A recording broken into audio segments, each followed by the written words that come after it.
আমাকে তো মসজিদে যেতে হবে হবেই, মহিলাদেরকে মসজিদে যেতে হবে। পুরুষদের নামাজ পড়ার জায়গা মহিলাদের নামাজ পড়ার জায়গা করা হতো, তারা নামাজে আসতেন। কিন্তু আল্লাহ হাবিব সাল্লাল্লাহু আলাইহি ওয়াসাল্লাম মহিলাদেরকে নিরুৎসাহিত করেছিলেন, নিষেধ করেন নাই। নারীদেরকে ঘরে নামাজ পড়া ভালো। সুপ্রিয় দর্শক শ্রোতা, মেয়ে মানুষের জন্য মসজিদে গিয়ে নামাজ আদায় করতে হবে, এই কথা বলেছেন রাজ্জাক বিন ইউসুফ। কিন্তু আরো 5 জন ওলামায়ে কিরাম তেনারা অন্য কথা বললেন, যে মেয়েদের জন্য হানাফি মাযহাবের মতে মসজিদে যাওয়া নিরুৎসাহিত করা হয়েছে এবং যাওয়া মাকরু। তো আজকে আমাদের আলোচনার মধ্যে থাকছেন শাইখ আব্দুর রাজ্জাক বিন ইউসুফ, ডক্টর এনায়েতুল্লাহ আব্বাসী এবং শাইখ আহমদুল্লাহ, রেজাউল করিম আবরার এবং সর্বশেষ থাকছে ডক্টর মিজানুর রহমান আজারি। তো সুপ্রিয় দর্শক শ্রোতা, চলুন আমরা এখন বক্তব্যগুলো শুনে আসি। আমাকে তো মসজিদে যেতে হবে হবেই, মহিলাদেরকে মসজিদে যেতে হবে, রাসূল সাল্লাল্লাহু আলাইহি ওয়াসাল্লামের জরুরি আদেশ। তবে কোনটা জরুরি, কোনটা ভালো, কোনটা উত্তম বিবরণে আমাদের কাছে স্পষ্ট হয়ে যাবে বলে আশাবাদী। আব্দুল্লাহ ইবনে উমর রাদিয়াল্লাহু তাআলা আনহু বলেন, রাসূল সাল্লাল্লাহু আলাইহি ওয়াসাল্লাম বলেছেন, ইন্নাল মারাতা ইস্তাজানাত ফালা ইয়ামনাউহা, ইন্নাল মারাতা ইস্তাজানাত আল মাসাজিদা ফালা ইয়ামনাউহা। কোন মহিলা যদি মসজিদে সালাত আদায় করতে যেতে চায়, তাহলে তার স্বামী, তার কেউ যেন তাকে মসজিদে যেতে বাধা না দেয়। এই কথা রাসূল সাল্লাল্লাহু আলাইহি ওয়াসাল্লাম বলেন, হাদিস বুখারী মুসলিম। আল্লাহ হাবিব সাল্লাল্লাহু আলাইহি ওয়াসাল্লামের নূরের জামানায় মসজিদ নববীতে মহিলাদেরকে অ্যালাউ করা হতো, তারা নামাজে আসতেন। কিন্তু আল্লাহ হাবিব সাল্লাল্লাহু আলাইহি ওয়াসাল্লাম মহিলাদেরকে নিরুৎসাহিত করেছিলেন, নিষেধ করেন নাই।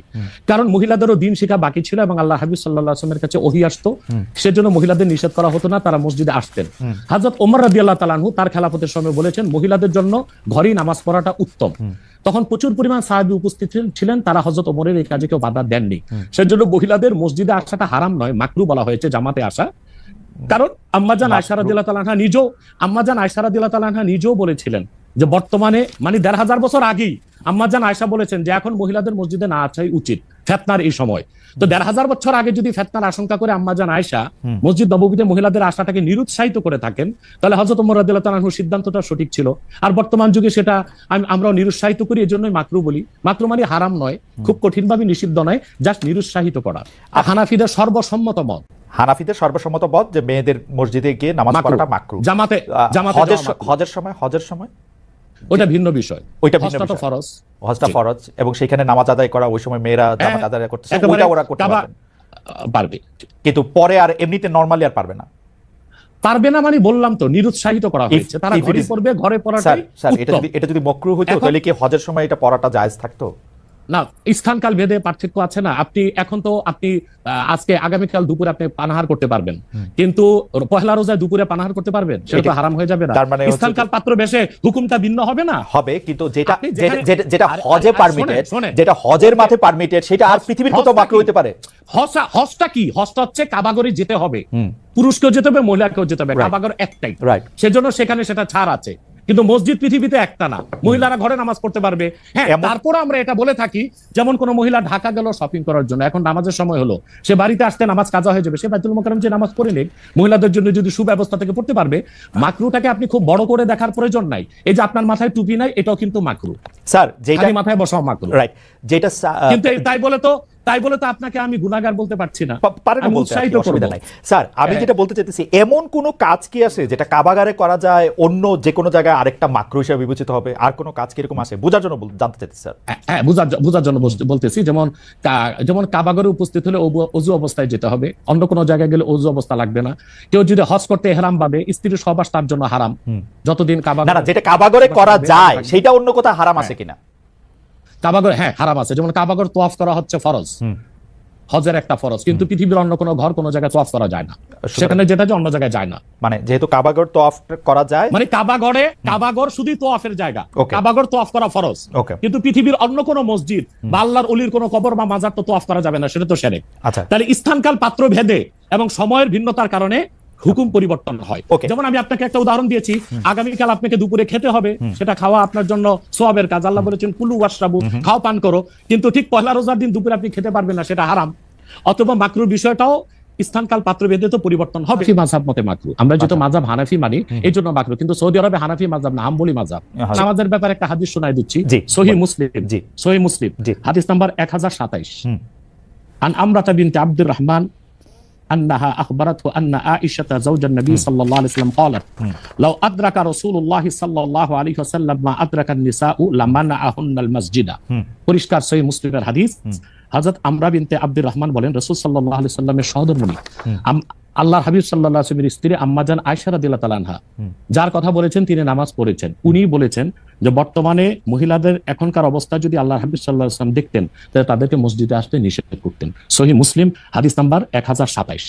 মহিলাদেরকে মাকরু বলার দ্বারা হানাফি মাযহাবে যে নিষেধ করা হয়েছে কঠিন নিষেধ না, মানে নিরুৎসাহিত করা হয়েছে। বর্ণিত হাদিসটি যদি আমরা লক্ষ্য করি তাহলে মহিলাদের মসজিদে গমন এবং মসজিদে জামাতে শরীক হওয়ার বিষয়ে রাসূল সাল্লাল্লাহু আলাইহি ওয়াসাল্লামের দৃষ্টিভঙ্গি কি ছিল সেটি আমরা স্পষ্টভাবে বুঝতে পারবো। যেমন এক হাদিসের মধ্যে বর্ণিত হয়েছে, উম্মে হুমাইদ তিনি এসে রাসূল সাল্লাল্লাহু আলাইহি ওয়াসাল্লামকে বলেন যে ইয়া রাসূলুল্লাহ, আমি আপনার সাথে নামাজ পড়াকে পছন্দ করি।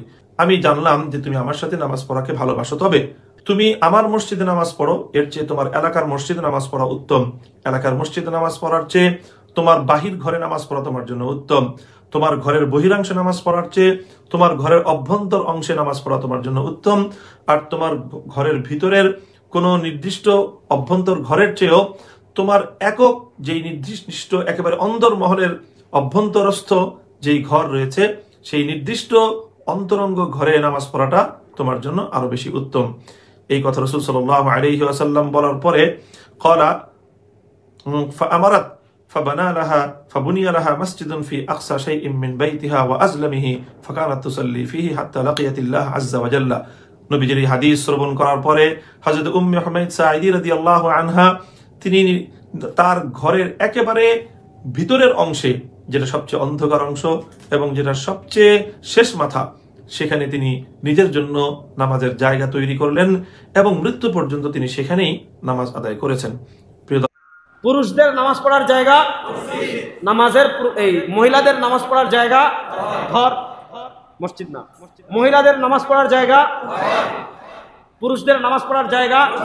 আল্লাহর নবী বলেন কি সালাতুল জামাআতি, কোন ব্যক্তি যদি জামে মসজিদে গিয়ে নামাজ পড়ে তাহলে ঘরে নামাজ পড়ার থেকে যদি জামে মসজিদ হয় 70 গুণ, পান্দেগালা মসজিদ হলে আল্লাহ রাব্বুল আলামিন 27 গুণ বেশি সওয়াব দান করবেন। মেয়েরা মসজিদে নামাজ পড়তে যাওয়ার চাইতে বাসায় নামাজ পড়াটা অধিক উত্তম। এ বিষয়ে আবু দাউদ, মুসনাদ আহমদ সহ বিভিন্ন হাদিসের কিতাবে বর্ণিত হয়েছে যে নবী সাল্লাল্লাহু আলাইহি ওয়াসাল্লাম বলেছেন ওয়া বুয়ুতুহুন্না খায়রুল লাহুন্না, মেয়েরা মসজিদে গেলে তোমরা মেয়েদেরকে বাধা দিও না। হাদিসের প্রথম অংশ হলো তারা মসজিদে গেলে তাদেরকে বাধা দিও না, তবে মেয়েদের জন্য মসজিদে না গিয়ে বাসায় নামাজ পড়াটা অধিক উত্তম কাজ এখানে। সে কারণে চাইলেও অনেক সময় আমরা লাইভে আসতে পারি না, কিন্তু আপনারা রীতিমতো আমার এই পেজটিতে অনেক প্রশ্ন করে থাকেন। তো সেখান থেকে দুই একটি প্রশ্ন আমি প্রশ্নের উত্তর আপনাদের সাথে শেয়ার করবার চেষ্টা করব। এবং তারিরা কি মসজিদে গিয়ে সালাত আদায় করতে পারবে?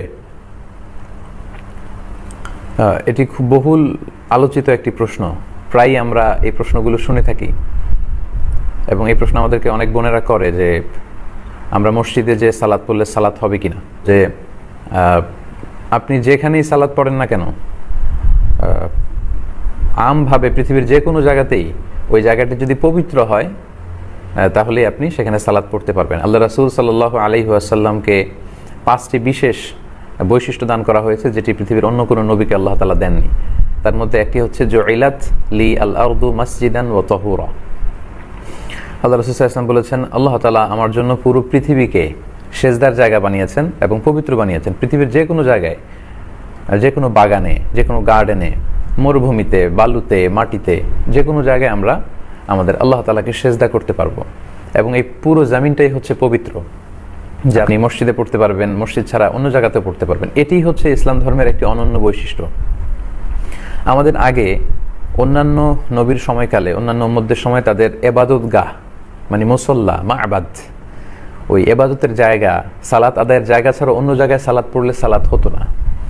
কিন্তু আল্লাহ তাআলা দয়া করে বিষ্ণু ঈসা ইসলামকে এবং এই উম্মার জন্য আমি বলবো এটা একটা গিফট যে আল্লাহ তাআলা পৃথিবীর যে কোনো জায়গায় আমরা সালাত আদায় করলে সেই সালাত আল্লাহ কবুল করে নেবেন। নারীরা মসজিদে যে সালাত আদায় করলে সালাত হবে না কেন? নারীরা কি আল্লাহর বান্দি নন? অবশ্যই তারা আল্লাহর বান্দি। তবে মসজিদ থেকে ঘরে সালাত আদায় করা উত্তম। এই মর্মে আল্লাহ রাসূল সাল্লাল্লাহু আলাইহি ওয়াসাল্লাম বলেছেন যে বুয়ুতুহুন্না খায়রুন লাহুন্না, ঘরই তাদের জন্য উত্তম কম্পেয়ার টু মস্ক। মসজিদে নামাজ পড়ার চেয়ে ঘরে নামাজ পড়লে তাদের বেশি সওয়াব। তবে মসজিদে যেতে নারীদেরকে বারণ করা যাবে না।